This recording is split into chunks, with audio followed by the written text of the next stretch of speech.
en août 1991, chez Albin Michel.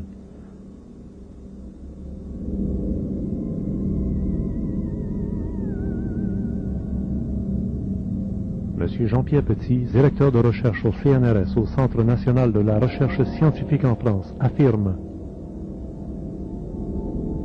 que les trous noirs n'existent pas.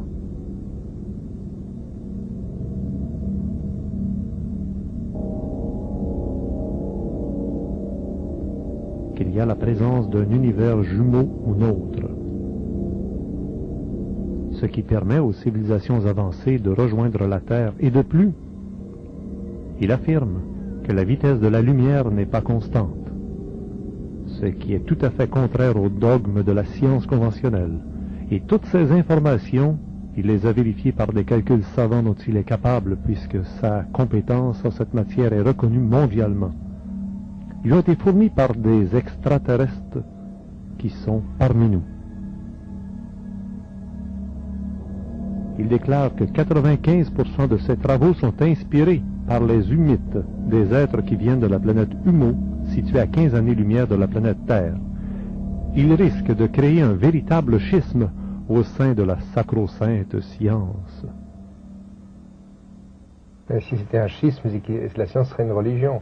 Enfin, là justement, on va essayer de faire une expérience avec le public québécois, c'est d'essayer d'expliquer des concepts scientifiques qui sont d'habitude assez difficiles. Alors ici, est-ce qu'on peut faire un plan sur cette petite image comme ça? Bon, ben, ça représente ce qu'on appelle en physique l'espace-temps. Hein. C'est-à-dire qu'ici, en bleu, on a la flèche du temps, puis ici, on a la direction de l'espace, comme ça. Bon, le temps s'écoule dans ce sens-là. Alors, une idée qui se trouvait dans ces documents et qui a été également développée par le physicien Andrei Sakharov, ça consiste à imaginer deux espaces-temps comme ceci, et comme vous pouvez voir, dans le deuxième espace-temps, la flèche du temps, elle est dirigée dans l'autre sens. Et à ce moment, on se dit, bon, ben, est-ce qu'on peut associer ces deux espaces-temps, les superposer comme ça, de façon à ce qu'on ait deux espaces avec les flèches du temps en opposition? Comment c'est possible une chose pareille? Parce que ça, c'est un travail qui a été développé par Andrei Sakharov à partir de 1967, et moi j'ai fait des travaux en 1977 là-dessus, et on va montrer aux téléspectateurs comment on peut avoir deux flèches du temps et une seule. C'est-à-dire que la réponse à ces problèmes de physique, c'est toujours curieux, c'est à la fois vrai et faux, c'est à la fois 1 et 2, et là il y a deux flèches du temps et une seule seulement.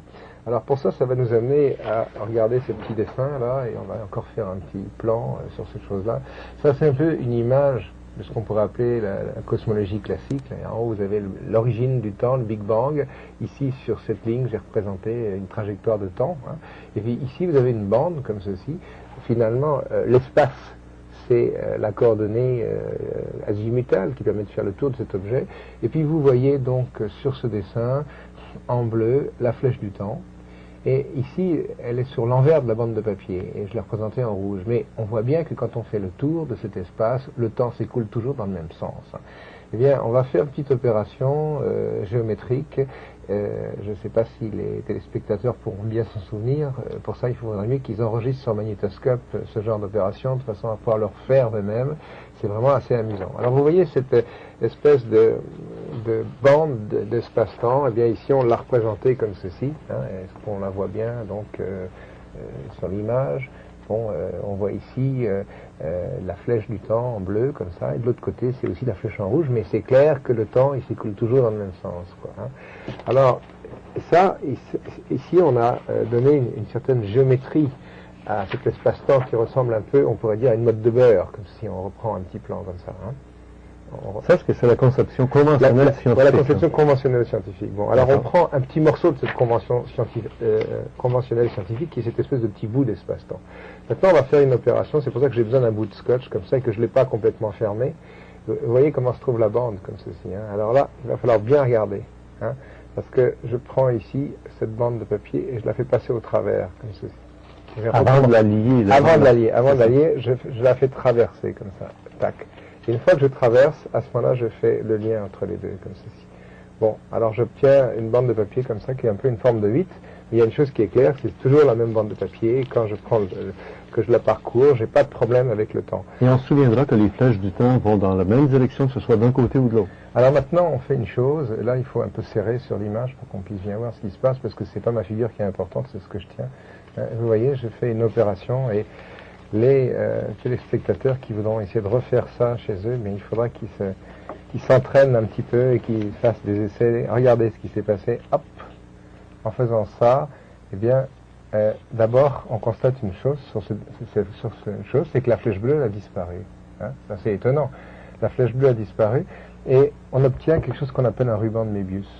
Donc, autrement dit, mon espace-temps, que j'avais représenté tout à l'heure sous forme d'une bande, eh bien, il peut se replier sur lui-même sur un espace-temps en forme de ruban de Mébius.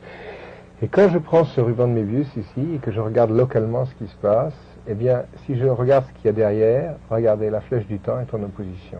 Je crois que là, on voit bien ces choses-là. C'est-à-dire que ces deux morceaux d'espace-temps, qui sont pourtant le même, eh bien, on les a mis de façon à ce que les flèches du temps soient en opposition. Et là, vous retrouvez ce qu'on disait tout à l'heure, c'est-à-dire ce morceau d'espace-temps comme ceci, et ici, la flèche du temps qui était en opposition. J'avais ici fabriqué un peu artificiellement deux espaces-temps avec du flèche du temps opposé.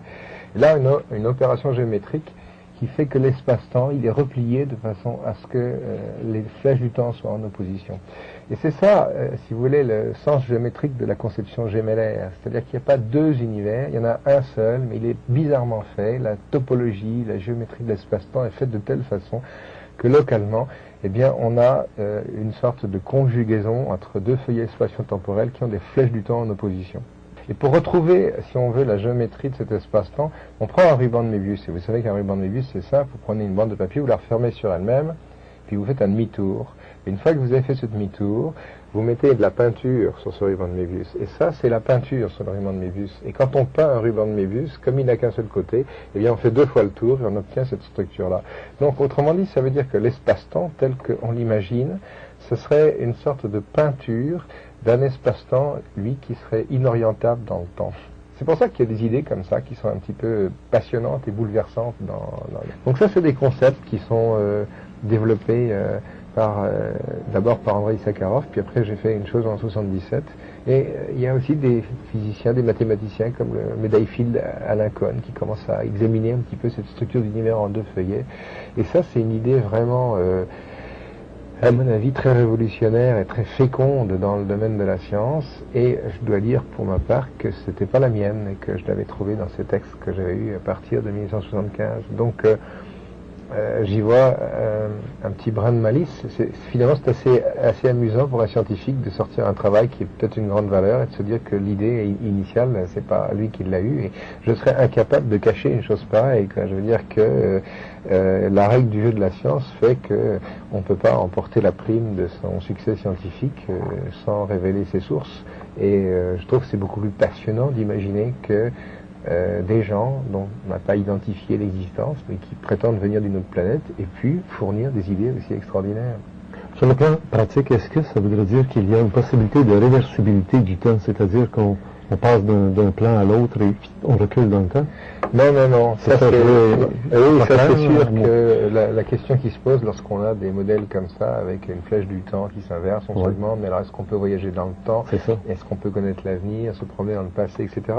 Et paradoxalement, et ça apparaît dans les travaux scientifiques que j'ai mis dans mon livre, non, il y a une sorte d'assurance anti-paradoxe, c'est-à-dire que lorsqu'on va se promener dans l'univers gémellaire, eh bien, si on revient, il y a des contraintes mathématiques qui fait que, fort heureusement, on ne peut pas aller mettre de désordre dans son propre passé. Par exemple, revenir avant son propre départ et s'empêcher de partir. Maintenant, si on veut s'amuser un petit peu, le fait d'inverser le temps, c'est quelque chose qui, intellectuellement, pour nous, quelque chose d'assez difficile à imaginer. Par exemple, imaginez que vous discutiez avec une personne qui vit le temps, qui va à l'envers, simplement pour faire une sorte d'exercice philosophique. Alors d'abord, quand vous la rencontrez, il faut lui dire au revoir, parce que dans son temps propre, c'est elle qui s'en va. Hein. Ensuite, au point de vue de son discours logique, vous devez vous dire qu'il sait tout ce que vous allez dire, alors qu'il ignore toutes vos phrases précédentes. Et ensuite, on voit même un problème conceptuel qui est encore plus curieux. Comment discuter avec quelqu'un qui vit un temps rétrochrone? Imaginez, par exemple, nous sommes sur la planète Terre, et puis tout d'un coup, il y a une planète qui va passer comme ça au voisinage de la Terre, et on imagine que les gens, c'est une nouvelle de science-fiction, quoi, vivent un temps à l'envers. Et on sait qu'ils vivent un temps à l'envers, alors c'est la première, peut-être la dernière fois qu'on aura cette occasion. Il va falloir qu'on discute avec ces gens-là, et comment est-ce qu'on va faire pour leur envoyer un message? Eh bien, par exemple, on décide de mettre des lasers dans un désert et d'envoyer un message avec Hello pour qu'ils puissent au moins recevoir quelque chose. Mais quand on y réfléchit, quand ils reçoivent le message, dans leur temps à eux, c'est eux qui l'émettent. Alors à ce moment-là, on s'aperçoit d'une chose philosophiquement curieuse, c'est qu'on peut échanger aucune information avec... C'est ça, donc on ne peut pas avoir de lien entre ces deux univers. Mais on ne peut pas avoir de lien avec ces deux univers. Je veux dire que il y a un sens entre on ne peut deux, pas échanger d'informations. Monsieur C'est ça. Guen, quand vous êtes le matin et que vous regardez dans votre glace, vous servez de votre glace pour faire votre cravate. Donc l'image existe et ça vous sert. Parce que si vous n'aviez pas de glace, vous auriez plus de difficulté à faire votre cravate. Mais ceci dit, si vous essayez d'apprendre quelque chose à votre image ou l'inverse, par exemple, vous savez, il y a un truc qu'on appelle le sémaphore, hein, en faisant des gestes codés, comme ça on peut transmettre des lettres. Bon, eh bien vous avez cette fenêtre comme ça, qui est votre miroir de salle de bain, et vous venez le matin et vous décidez d'essayer d'entrer en contact avec votre image dans la fenêtre de salle de bain, ça ne va pas donner grand-chose. Mais là, il y a un point, c'est que l'image dans le miroir est fictive, elle existe, on peut la mesurer et tout ça, mais il n'y a pas de réalité. Conscience dans l'image du miroir. Et dans l'univers Gemelère, y a-t-il une conscience? Y a-t-il une autonomie pensée dans l'autre univers?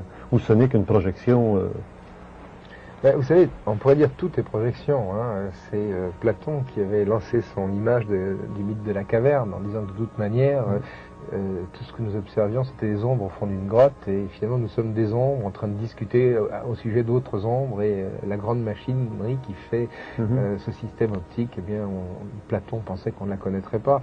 Et là, il y a une perspective intéressante dans cette représentation-là qui est liée à la mécanique quantique. Dans la mécanique quantique, bon, il y a une fonction d'onde, et vous savez que cette fonction d'onde a deux pattes, hein, et il y a la fonction d'onde et la fonction conjuguée, et c'est simplement en mariant les deux que la réalité se met à exister. Hein.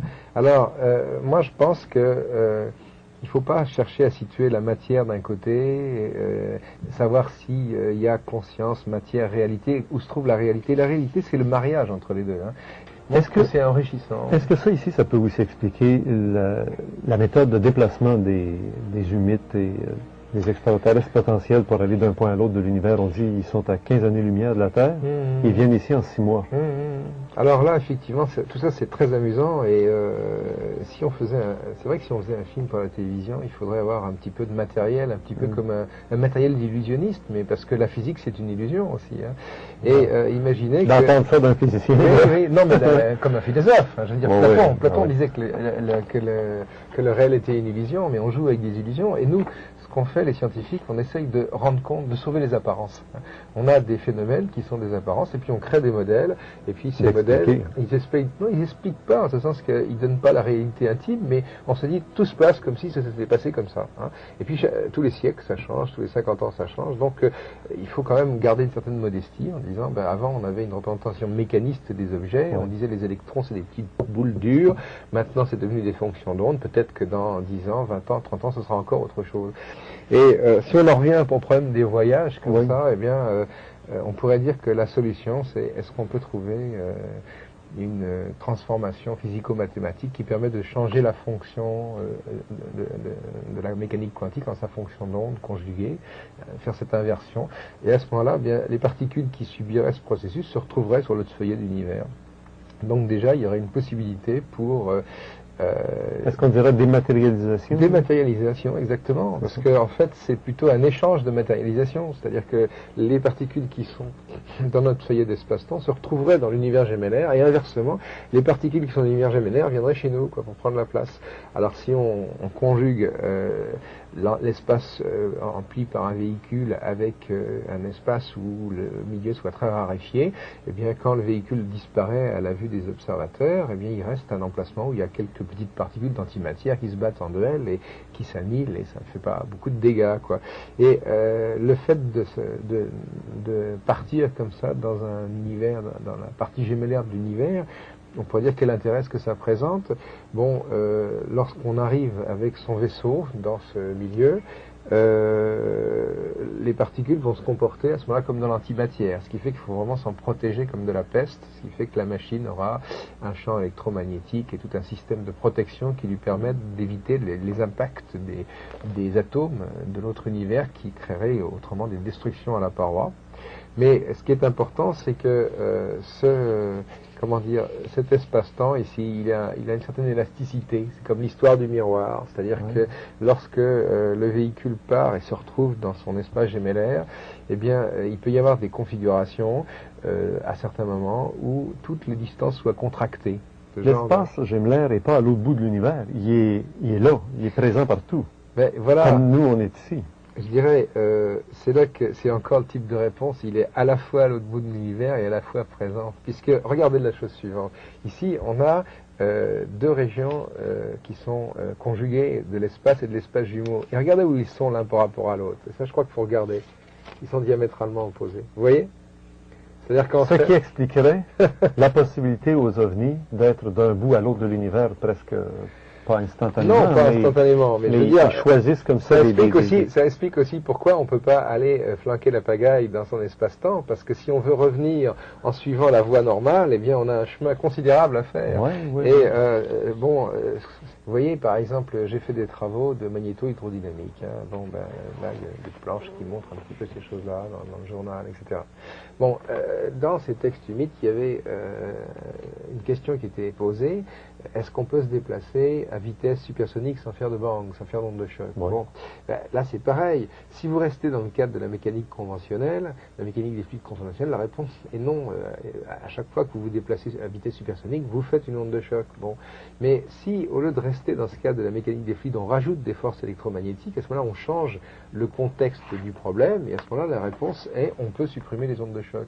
Bon, là c'est pareil pour le voyage. Est-ce qu'on peut voyager d'une étoile à l'autre en moins de temps, en un temps raisonnable, en 6 mois? Bon, bah, la physique étroite, contenue à l'intérieur de son espace-temps, dira non, on est limité à la vitesse de la lumière, donc même en allant à la vitesse de la lumière, il faudrait 15 ans.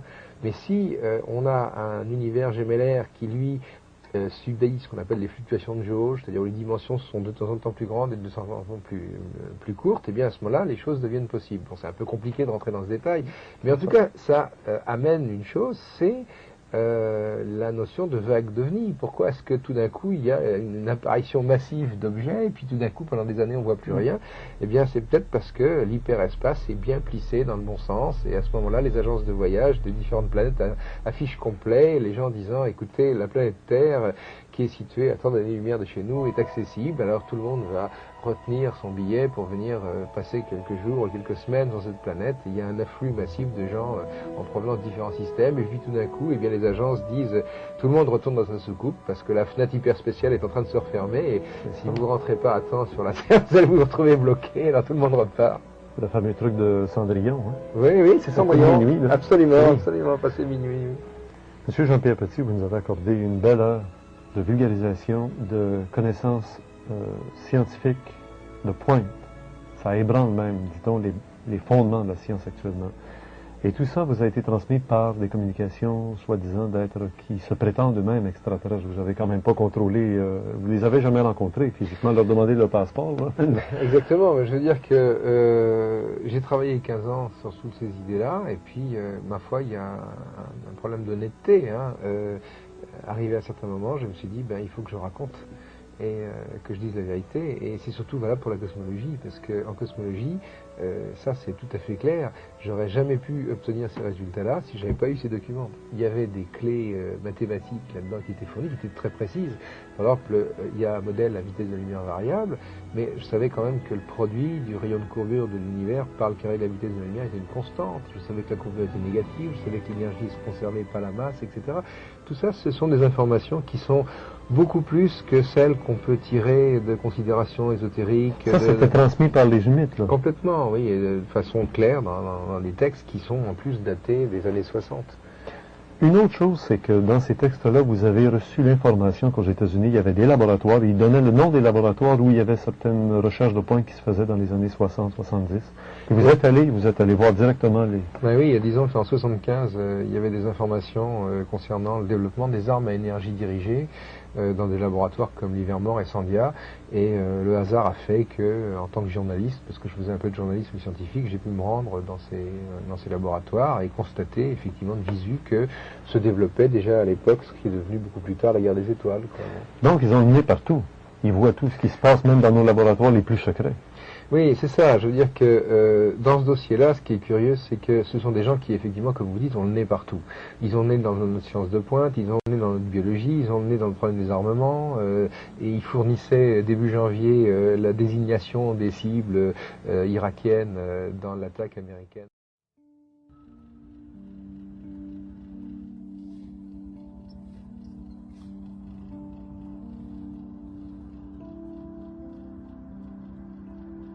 Però sta ferma. Guarda, accetti, guarda.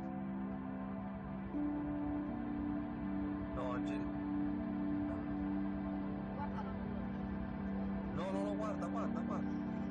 Guardate qua che a mezzo, vedi, c'è qualcosa che sta girando. Guarda. La mia guarda tu cellulare che sto fermo.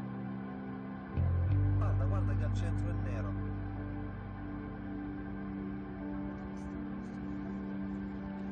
Non sta la video, No, Angelica, guarda, si sta aprendo. Oh mio Dio. Guarda. No? Oh mio Dio, signore. Vedi c'è sta cosa. Perché dal cellulare si vede così? No, guarda, mo adesso si è fatto di nuovo. Alors, on m'a averti qu'il y avait quelque chose une étoile bizarre dans le ciel, et je me suis donc empressé de prendre mon caméscope. J'ai mon zoom numérique, tout ça, pour aller voir le plus loin possible. Il fait déjà 60 fois en net, et je suis monté en zoom numérique pour avoir une image à peu près de bonne qualité. Donc je vais zoomer sur cet objet, et quand on voit bien ce qui se passe, regardez, ça ressemble pas du tout à une étoile. Alors si pour vous ça c'est une étoile, moi je suis moine. Voilà les amis. Donc là je suis en zoom combien de fois? 30 fois. Je suis toujours pas en zoom numérique, hein, donc je passe... Comme vous pouvez voir la forme. Et ce qu'on peut voir également comme stries autour.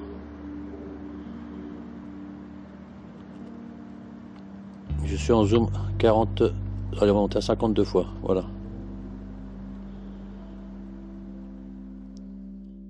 « 40 fois.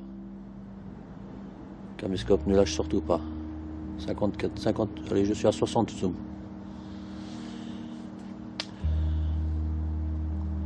Donc là je suis en zoom optique, même pas en zoom numérique. Hein. 60 fois, et voici ce qu'on voit dans le ciel. On peut me dire ce qu'on veut, mais ça, c'est pas une étoile.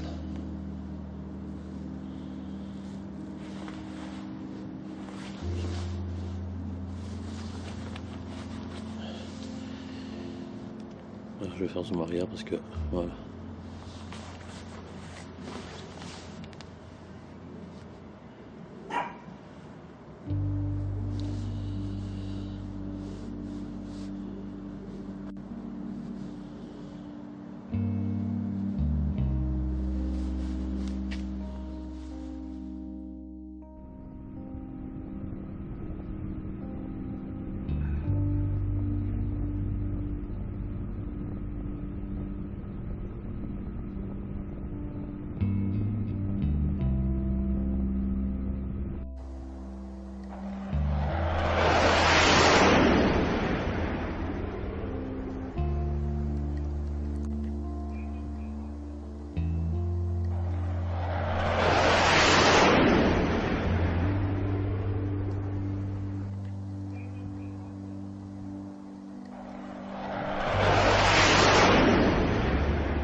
That shit.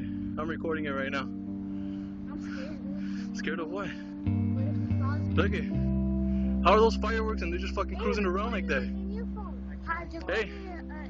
Look at one of them just exploded, but it's still going. You see it? Well, I think those are the one firework. Which ones? There's no such thing as fireworks like that. No, those are fireworks. Why the fuck are they floating around like that? I don't know, dude. Look, we're looking at it too. Scary cat. Oh, there's. Why? Where's the plane? I'm tired. Then just stay here and relax. They're What the gonna fuck make us is leave it? because of you if you go. Look, you see how one just disappeared? Yeah, and this will come back. Yeah. Oh, another one just disappeared too. And then that one. It's just one. Now there's just one left. Yeah. Watch this. They're gonna come back home. This time. No, that one disappeared too already. This. What the fuck was that?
What the fuck is that? Yo, what is that? What the fuck? Oh shit. What the fuck is that shit? Nah, nigga, that shit ain't no fucking balloons, nigga. You bugging the fuck out. What the fuck you think that shit is? Yo, what the fuck is that?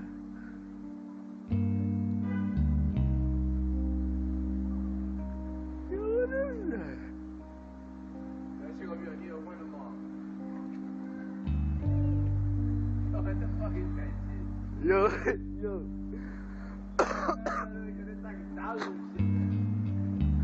Yo, what is that, bro?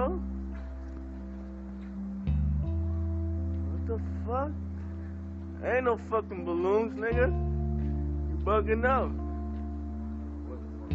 You bugging the fuck out. That ain't no fucking balloons, man. That shit don't look like no fucking balloons, nigga. We in 117th in Harlem. Right. 117th and 3rd Ave. East side. Right. Looking at some weird shit right now. I don't know what the fuck is that shit in the sky. Right. That shit is crazy, yo. Yo, what the fuck is that, Jay? What the fuck? Yo, you saw how quick I took my phone out? What the fuck is that, though, my nigga? Huh? What the fuck? I don't know. What the fuck? What the fuck is that? See, that shit is like dying out.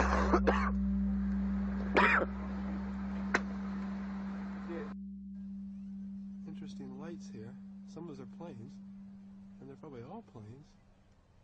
But you'll notice some of them are swooping down in a really cool fashion. As if, yeah.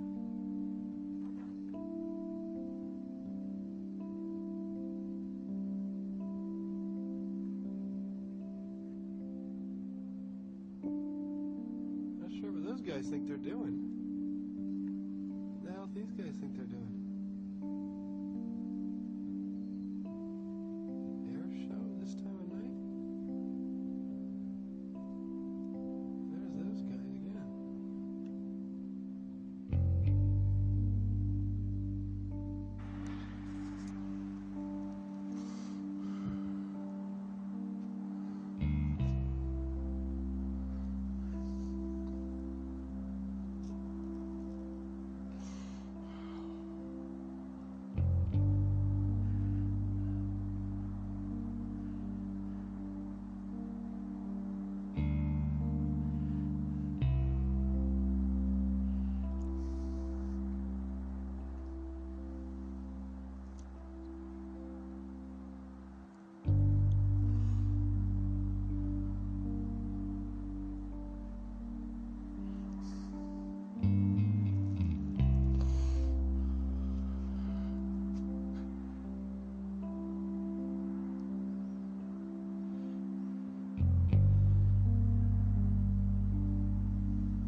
Come on.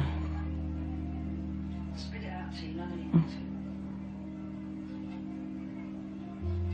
Dad. Is he in pain, Sean? He's in so much pain. So he's decided he wants me to finish. Oh, well, I can't even say it. It's alright, take your time. Oh, so painful. I can't even believe it. And I'm not shaking it, so let's start shaking to stop me doing it. And he's asked me to.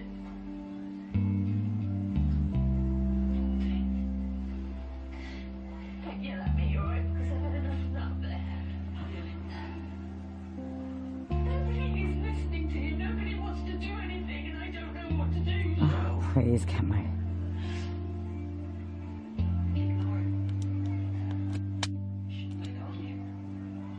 There isn't anyone else. Because this so-called family is not working anymore. It has fallen apart. It's broken. No one is what they used to be. We're all lost, Joe. We're all running around without a clue.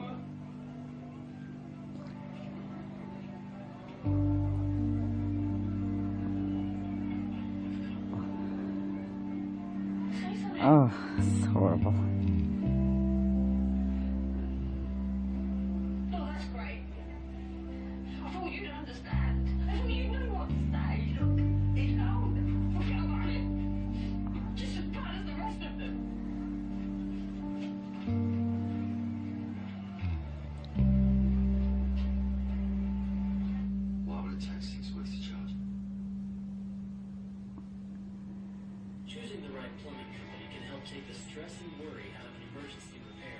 Mr. Reuter is available on Saturdays, Sundays, nights, and holidays at no additional charge. We're a locally owned and operated plumbing company whose top priority is providing an exceptional customer experience. We'll show you the problem, even if it's underground, so you can make an informed decision.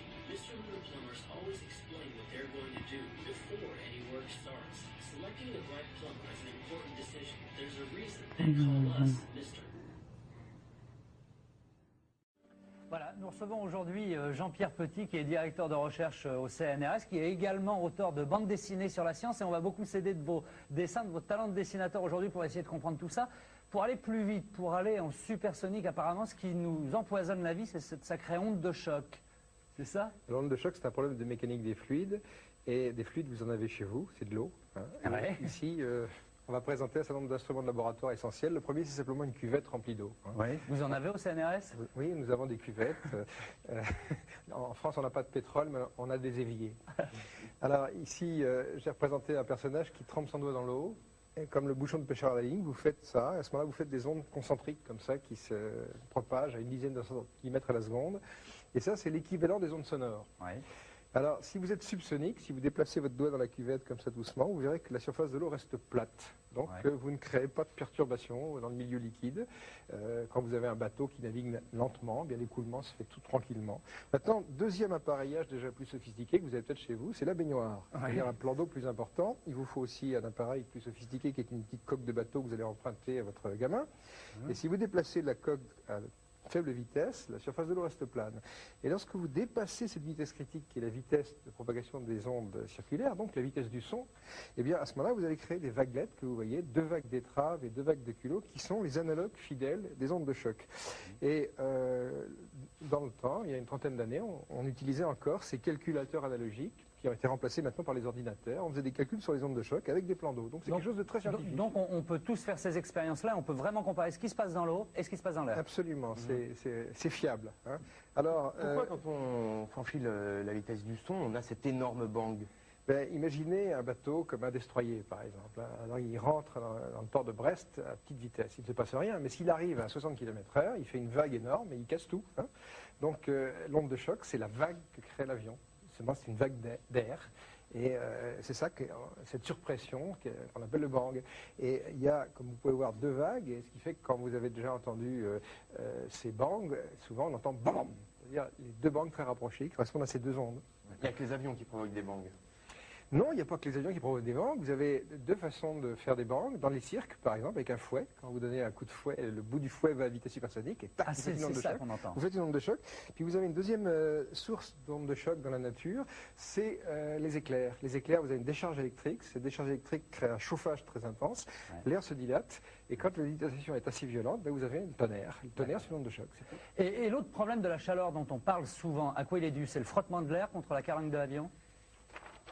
Eh bien non, derrière cette onde de choc, l'air est fortement recomprimé. Alors là, je n'ai pas grand-chose à vous proposer, à part une pompe à bicyclette. Vous savez que lorsque vous chauffez, vous comprimez, vous arrivez à chauffer un petit peu. Et ici, j'ai représenté le X-15 en vol. Il y a une onde de choc avec une forte recompression. Et ce qui craint dans ces appareils, c'est le bout du nez, c'est l'avant des ailes. Et tout ça, c'est soumis à une très forte recompression. D'accord, donc c'est le nez qui chauffe. C'est le nez qui chauffe. D'accord. Bon, avant de continuer, on va d'abord écouter toutes les questions qui sont posées par le lycée Amiot à Melun. Pour moi, vouloir aller de plus en plus vite, c'est complètement fou. J'ai entendu dire que si on dépassait la vitesse de la lumière, on pouvait voyager dans le temps. Quelle vitesse doit-on atteindre pour sortir de notre galaxie en vol habité? Un homme allant à une vitesse extrême peut-il avoir son corps déformé? Certains témoignages prétendent que des extraterrestres sont déjà venus sur Terre. À quelle vitesse ont-ils pu voyager? Peut-on atteindre une vitesse plus grande que celle de la lumière? Peut-on expliquer scientifiquement le fait que Lucky Luke tire plus vite que son ombre? Ah, les extraterrestres, on va y revenir, mais alors Lucky Luke, scientifique. Quelle avalanche de questions. Hein. Déjà, on peut répondre une chose, c'est que si Lucky Luke peut-être ne peut pas tirer plus vite que son ombre, par contre, son ombre peut se déplacer plus vite que la vitesse de la lumière. Alors, imaginons que j'ai un projecteur, et ce projecteur, j'envoie la lumière sur un écran qui est la Lune, par exemple. Eh bien, si ici je prends un objet et que je le déplace comme ça devant le projecteur, j'aurai l'ombre qui va se déplacer sur la Lune et elle pourrait aller plus vite que la vitesse de la lumière. Ce n'est pas la réponse qu'attendait votre téléspectateur, mais c'est au moins un sujet de réflexion.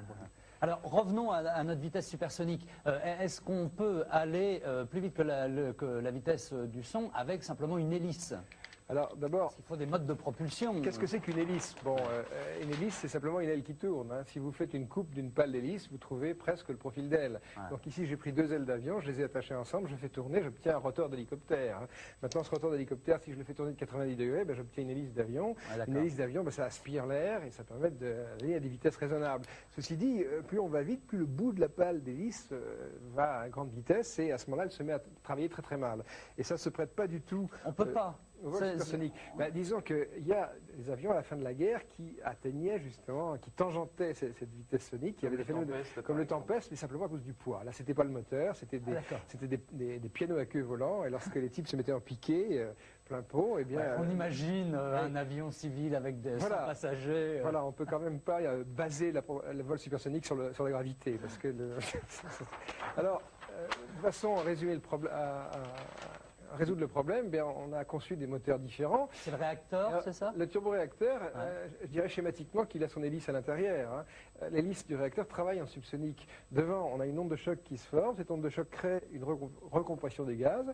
Et cette recompression est parachevée par le compresseur. Ici, on injecte du kérosène et tout ça, ça sort. Mais tout ce qui se passe à l'intérieur du moteur, c'est gentiment subsonique. Un réacteur, ok, ça permet d'aller très vite, mais n'empêche que dans l'appareil, ça bouge beaucoup. Et donc, il faut travailler sur l'aérodynamisme. Et là, je sais que vous avez des choses à nous dire, parce qu'en fouillant dans votre laboratoire, on a trouvé des pièces très, très intéressantes. Pièces à conviction. Des avions. Alors, Frédéric, ça, c'est un avion comme toi et moi, on sait faire. Pas dans l'œil, hein. Ça vole. Ouais, ça et là, c'est un avion comme sait faire Jean-Pierre Petit. Le nez cassé, les ailes légèrement relevées. Et regarde le résultat. Ah, ça vole très, ça très vole bien. beaucoup plus loin. C'est pas tout. On a trouvé des choses. Je sais pas à quoi ça sert. On l'a étudié sous toutes les coutures. Ça roule. C'est quoi, ça? Et ça vole aussi. Ça s'appelle un aérodyne de Swarovski. Regardez un petit peu. Incroyable. Et ça existe? Ça a été construit il y a une trentaine d'années. C'était justement partie de ces intuitions géniales que certaines personnes avaient en France, comme le Leduc. Et c'est plutôt fait pour choper sur le statoréacteur. Alors, si vous voulez vous-même construire votre avion, eh bien, dites-vous d'abord que ce n'est peut-être pas aussi compliqué qu'on l'imagine. Regardez et suivez l'exemple. Voilà, alors le plus curieux, c'est que vous me dites qu'avec votre engin volant, là, ce qu'on a vu bizarroïde, on peut aller encore plus vite qu'avec des avions à réaction? Ben, le moteur suivant, c'est plus le turboréacteur, qui est limité vers les Mach 2.5, c'est le statoréacteur. Dans le statoréacteur, on a enlevé carrément l'intérieur de l'appareil. C'est un trou. C'est un trou avec l'onde de choc. Et l'onde de choc suffit à recomprimer le gaz et à élever sa température à tel point que le kérosène peut être directement injecté. Et à ce moment-là, on obtient un moteur complet et on peut même intégrer le moteur et l'aile. C'est ça qui est formidable. On peut aller plus vite que le stato. Enfin, c'est ce que prétend un certain Anselme Lanturlu. Vous le connaissez, c'est le héros de vos bandes dessinées. Et lui, il dit qu'on peut aller plus vite avec un accélérateur MHD. Expliquez-nous. Ben voilà, ici une planche qui représente un petit peu la performance des engins actuels. Alors vous voyez une chose, c'est que pour les machines volantes qu'on sait faire actuellement, plus on va vite, plus on est haut. On ne sait pas aller vite et bas. Et si on veut aller vite dans l'air dense, eh bien à ce moment-là, c'est la MHD. Alors qu'est-ce qui se passe dans l'air dense? Eh bien ici j'ai représenté un objet qui tente de se frayer un chemin dans l'air. Il y a une onde de choc qui se produit. Cette onde de choc crée une très forte recompression et un très fort échauffement. Et à ce moment-là, la quantité de chaleur produite est très, très grande. Vous avez ça lorsque les capsules spatiales rentrent dans l'atmosphère. Ici, les capsules Mercury, les capsules soviétiques. Vous avez une onde de choc avec une très forte production de chaleur. Bon. Là, j'ai donné une autre image didactique pour évoquer ce qui peut se passer quand une onde de choc se crée. Imaginez un autobus qui pénètre sur une place où il y a des gens qui marchent. Hein. Eh bien, à quelle vitesse pouvez-vous pénétrer sur une place de village avec un autobus? Réponse, à une vitesse inférieure à la vitesse des gens qui marchent. Parce que comme ça, ils peuvent s'informer, le pare-choc les cogne, le type dit attention, l'autobus arrive, on s'écarte, etc. C'est la vitesse du son, la vitesse du son. Sinon, schéma de droite. Schéma de droite, eh bien, à ce moment-là, on commence à aplatir tout le monde. Hein. Alors, l'idée de la MHD, c'est d'empêcher l'onde de choc de se former. Et ça, on a publié des travaux scientifiques, il y a une thèse de doctorat qui a été faite là-dessus. On peut montrer qu'en agissant sur l'air avec des forces électromagnétiques, on peut empêcher les ondes de choc de se former, empêcher les effets thermiques, être complètement silencieux, il n'y a pas de bruit, il n'y a pas de turbulence.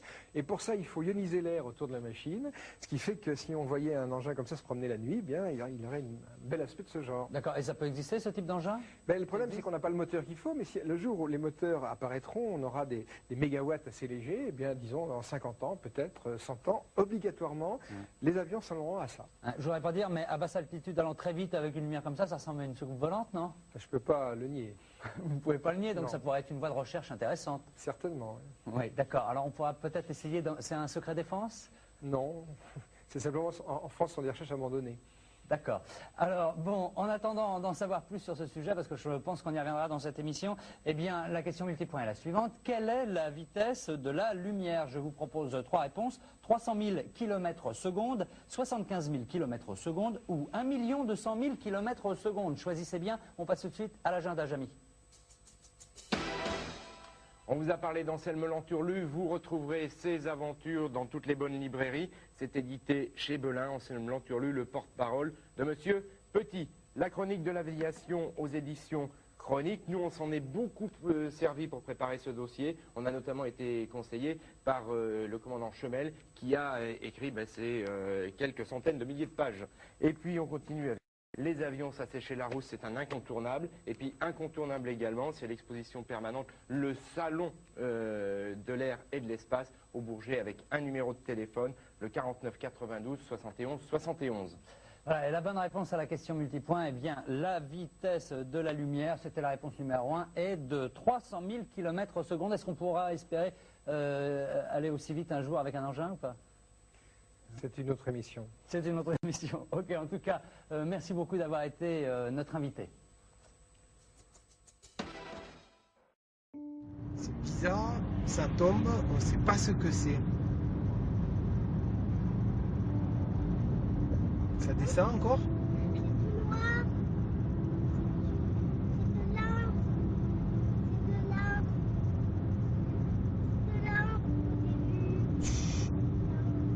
Après, papa, il va le mettre sur Internet. Qu'est-ce que c'est? Hein? Je sais pas. Non, mais attends, c'est quoi? Qu'est-ce que c'est? Ça doit être un avion. Un avion? Mais c'est pas un avion, ça.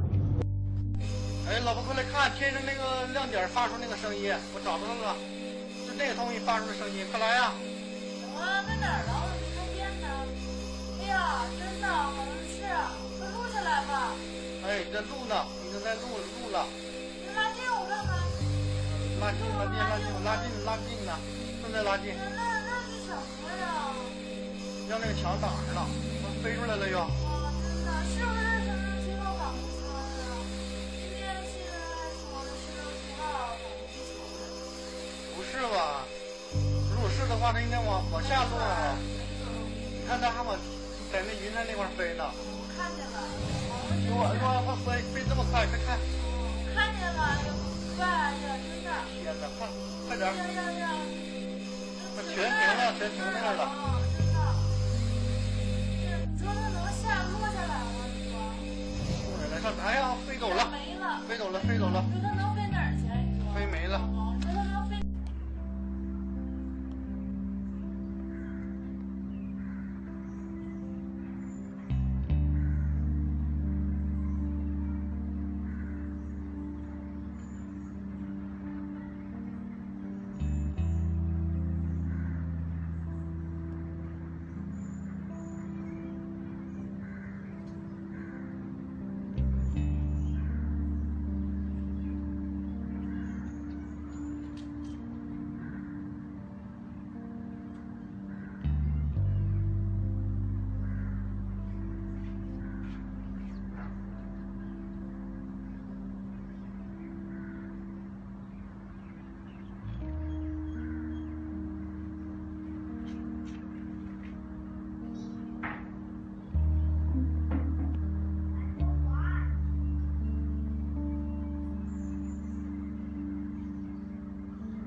？Tunggu tamu.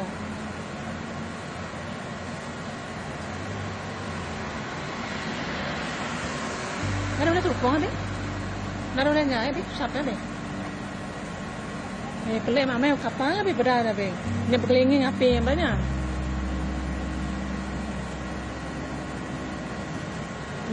Tuah kita dua yang medak. Masih apa mata aku medaknya? Mata kemarin nyuruh laki ribut dalam.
that? See? Yeah, right there. Look at the lights.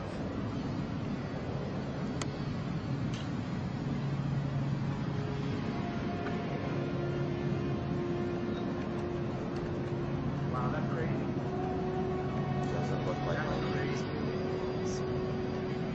Sorry for killing you. See that? That's very far. And it's moved a little bit too.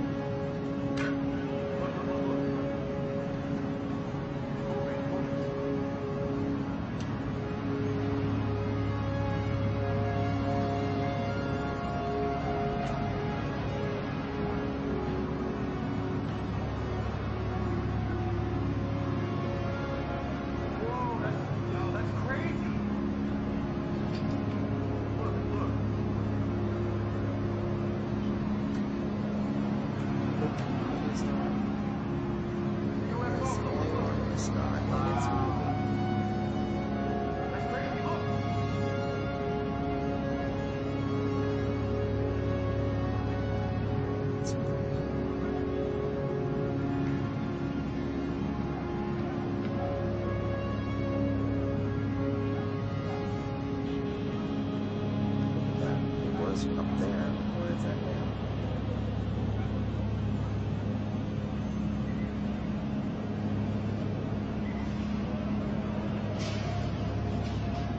It's not a plane or a helicopter or nothing. It looks like it's staying stationary. It isn't moving there. And if it was a plane or a helicopter, it would have already moved from that spot.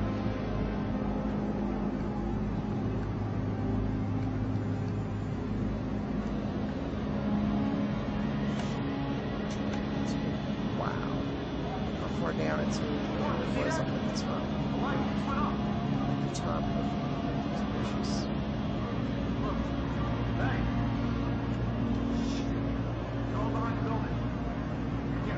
It is extreme.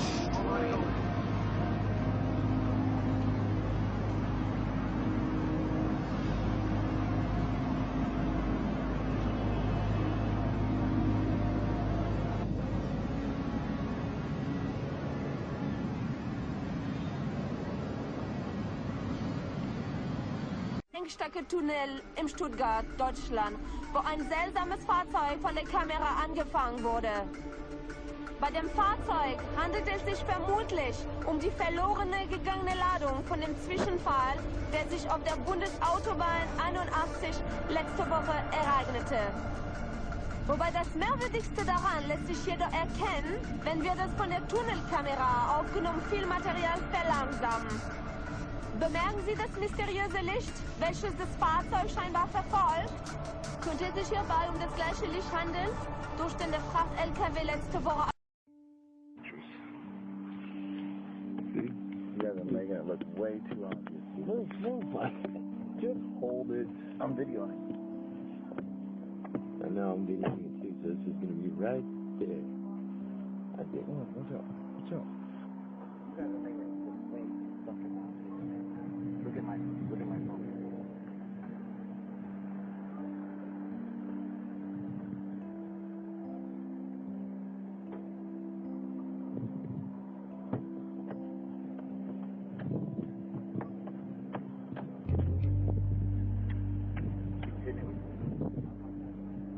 Spud.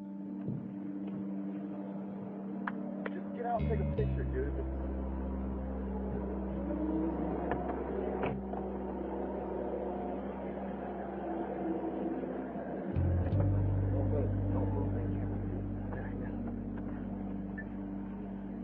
Holy shit.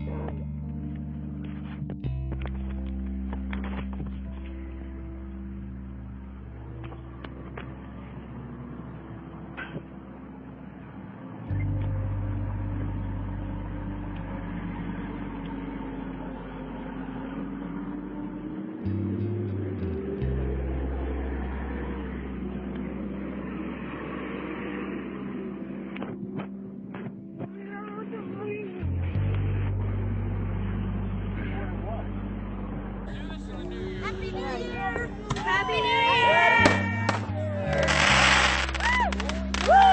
Bonne année! How would they set those off? Those the flying thingies? Yep. That's awesome. That looks pretty. We got the UFOs here in 2017.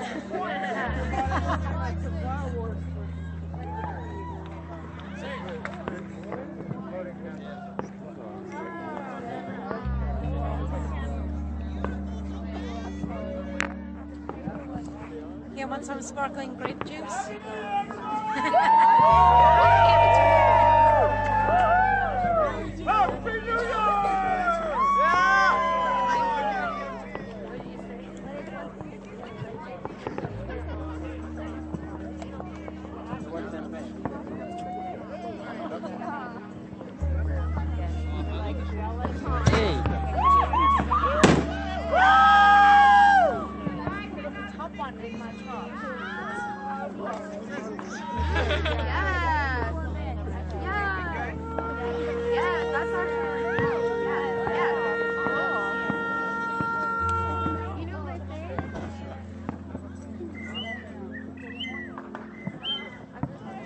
Much colder out here.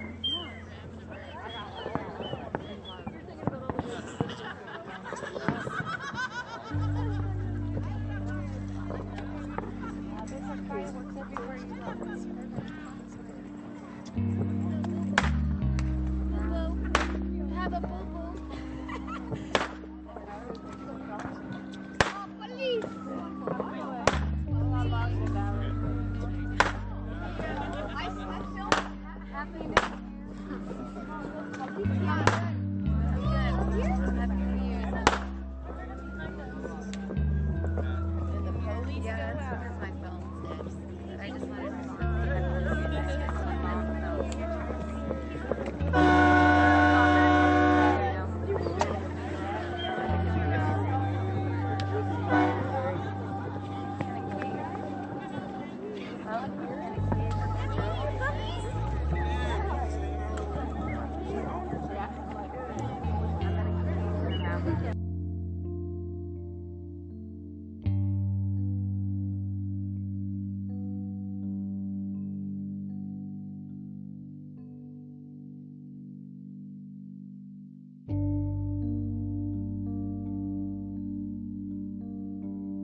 Look.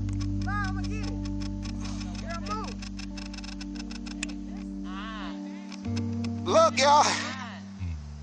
Another one. Those are aliens. Those are aliens that come in the same area. The same area.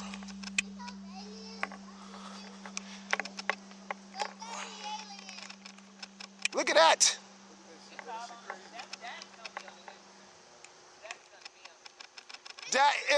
Those are aliens coming down here, y'all. Look at it's coming down the same direction. Oh, it's breaking up.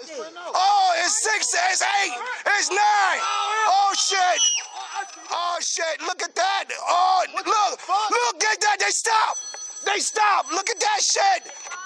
Those are aliens. Sorry, I'm trying to record it. Aliens. Aliens. Oh, they cut the lights off. Aliens. Oh, they cut the lights Y'all off. need to be shooting that. Y'all need to be shooting this shit right here. And they just cruise. They looking at us. They dividing. They dividing up. We getting invaded. Those are not fun. Look at that shit. They are sitting. Y'all need to be calling damn news. They come down to the, oh, they come to Earth. They're coming to Earth. Oh, they're coming faster. Oh, shit. Look, they flying towards each other. They flying, oh my God, look. They moving in for formation. They just standing there. Officers, do something about that. Y'all not gonna do nothing. Oh, shit. We stand in Indian River County asking the ancient astronaut theorists, what in the bloody heck is this over the ocean? Only time will tell.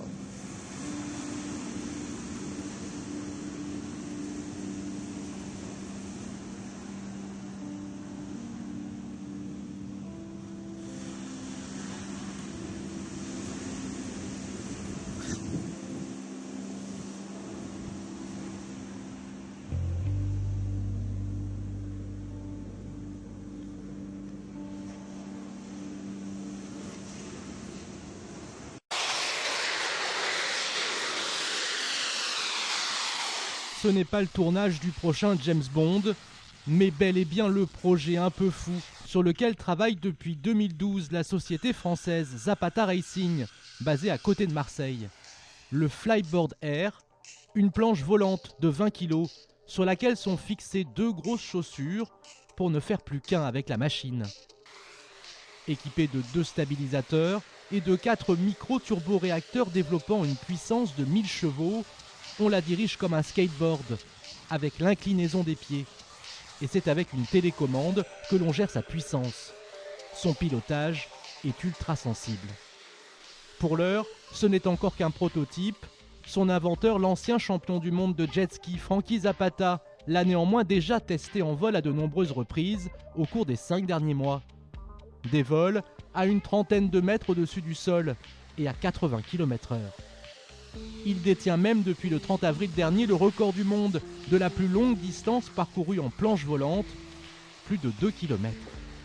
Si le Flyboard Air intéresserait l'armée et les secours, notamment pour se rendre sur des zones difficiles d'accès, sa commercialisation n'est pas encore d'actualité. Il faudra d'abord accroître son autonomie en vol de 10 minutes aujourd'hui et surtout trouver un moyen de sécuriser son pilote. En cas de chute, le casque et les genouillères ne suffiront pas.